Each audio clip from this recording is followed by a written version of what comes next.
Hello guys, നമ്മുടെ പുതിയൊരു വീഡിയോയിലേക്ക് എല്ലാവർക്കും സ്വാഗതം. ഇന്ന് നമ്മൾ വന്നിരിക്കുന്ന ഒരു ഫുഡ് വ്ളോഗുമായിട്ടാണ്. കാരണം നമ്മളിന്ന് കുറച്ച് ഫുഡ് മേടിച്ചിട്ടുണ്ട്. ഞങ്ങളുടെ ഷൂളയിൽ പോകുന്ന സ്ഥലത്ത്, ഞങ്ങൾ ബസ് ഇറങ്ങി പോകുന്ന സ്ഥലത്ത് ഷ്നീബർഗ് വാർട്ടെ എന്ന് പറയും. അവിടെ ഒരു ചെറിയൊരു റെസ്റ്റോറൻ്റ് ഉണ്ട്. അവിടുത്തെ ചേട്ടൻ ഒരു ദിവസം വന്നിട്ട് നമ്മൾ ഇന്ത്യൻസ് ആണെന്ന് കണ്ടുകൊണ്ട് നമ്മുടെ അടുത്തെന്ന് പറഞ്ഞു, നിങ്ങൾക്ക് ഇന്ത്യൻ ഫുഡ് വേണമെങ്കിൽ ഇവിടെ ഉണ്ട്, നിങ്ങളൊന്ന് ട്രൈ ചെയ്ത് നോക്കണമെന്ന് പറഞ്ഞിട്ട് പുള്ളി നമുക്ക് മെനു കൊണ്ടു തന്നു. അങ്ങനെ നമ്മൾ മെനു ചെക്ക് ചെയ്തപ്പോൾ അതിനകത്തിൽ ബിരിയാണി ഉണ്ട്.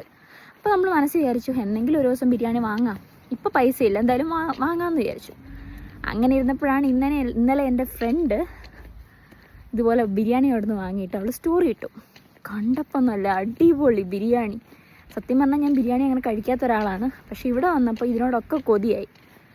അങ്ങനെ ഞങ്ങളും വിചാരിച്ചു, പൈസയൊന്നുമില്ല, ഫ്രണ്ടിൻ്റെ കയ്യിൽ നിന്ന് പൈസ കടം വാങ്ങിച്ചേക്കുവാണ്, പക്ഷേ നമുക്ക് ഇന്നൊരു ബിരിയാണി വാങ്ങിച്ച് ട്രൈ ചെയ്യാമെന്ന് വിചാരിച്ച് ഞങ്ങളിന്ന് കടയിൽ നിന്ന് ബിരിയാണി വാങ്ങിച്ചു.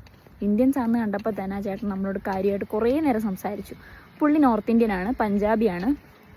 അപ്പം പുള്ളി ഇന്ത്യൻസ് ആണെന്ന് കണ്ടുകൊണ്ട് നമുക്ക് നല്ല ക്വാണ്ടിറ്റിയിൽ പറഞ്ഞ കൂട്ട് ഫുഡ് തന്നു.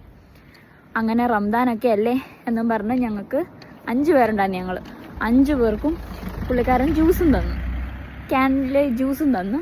സത്യം പറഞ്ഞാൽ പുള്ളി ഇന്ത്യൻസിനോട് കാണിച്ച ഒരു കരുതൽ നിങ്ങൾ ആലോചിക്കണം. കാരണം ഇവിടെ ഇന്ത്യൻസിനെ കണ്ടാലും അവരൊന്നും നമ്മളെ മൈൻഡ് ചെയ്യാറൊന്നുമില്ല. അങ്ങനെ ഞങ്ങൾ ബിരിയാണി വാങ്ങിച്ച്, ബിരിയാണി അപ്പോൾ എൻ്റെ കയ്യിലാണ് ഗൈസ്. നമുക്ക് കൂട്ടത്തിൽ സാലഡും തന്നു. ഭയങ്കര കാര്യത്തിലാണ് പുള്ളി സംസാരിച്ചത്. നമുക്കപ്പോൾ തന്നെ ഭയങ്കര സന്തോഷം വന്ന് ബസ്സിലിരുന്ന് വരാൻ നേരം ഈ ബിരിയാണിയുടെ മണം വന്നിട്ട് എനിക്കങ്ങ് കൊതി വരിക. പക്ഷേ ഈ കൊതിയെക്കാട്ടിലും കൂടുതൽ എനിക്ക് ടെൻഷനായിരുന്നു. കാരണം ബസ്സിലിരിക്കുന്ന മറ്റുള്ളവർക്ക് ഇത് പ്രശ്നമാക്കുമോ, നമ്മുടെ മസാലയുടെ മണം പിടിക്കുമോ എന്നൊക്കെ അറിയാത്തതുകൊണ്ട് എനിക്ക് ടെൻഷനായിരുന്നു. അപ്പം ബിരിയാണി കൈയിരിക്കുന്നു, അതിൻ്റെ തിന്ന് നോക്കാനുള്ളൊരു എക്സൈറ്റ്മെൻറ്റിലാണ് ഞാൻ. നമുക്ക് വീട്ടിൽ ചെന്നിട്ട് ഇത് ട്രൈ ചെയ്യാം. ഞാനപ്പോൾ അങ്ങോട്ട് നടക്കട്ടെ, നമുക്ക് 5 നില വലിഞ്ഞ് കയറണം. അത് കഴിഞ്ഞിട്ട് നമുക്ക് ബിരിയാണി ട്രൈ ചെയ്യാം ഗൈസ്. ഇതാണ് നമ്മുടെ ബിരിയാണി, നമുക്ക് ട്രൈ ചെയ്ത് നോക്കാം. ഫസ്റ്റ് നിങ്ങൾക്ക് തരാം ഗൈസ്.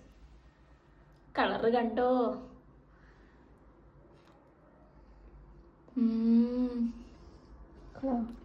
കൊള്ളാം.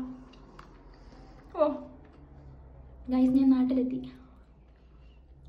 ആരെങ്കിലും ഷ്നീബർഗ് വാർട്ടയിലുണ്ടെങ്കിൽ നിങ്ങൾ ദയവായിട്ട് ഈ കട നിന്ന് കാണണം. അവിടെ നിന്ന് ബിരിയാണി മേടിക്കണമെന്ന് ഞാൻ പറയുന്നു.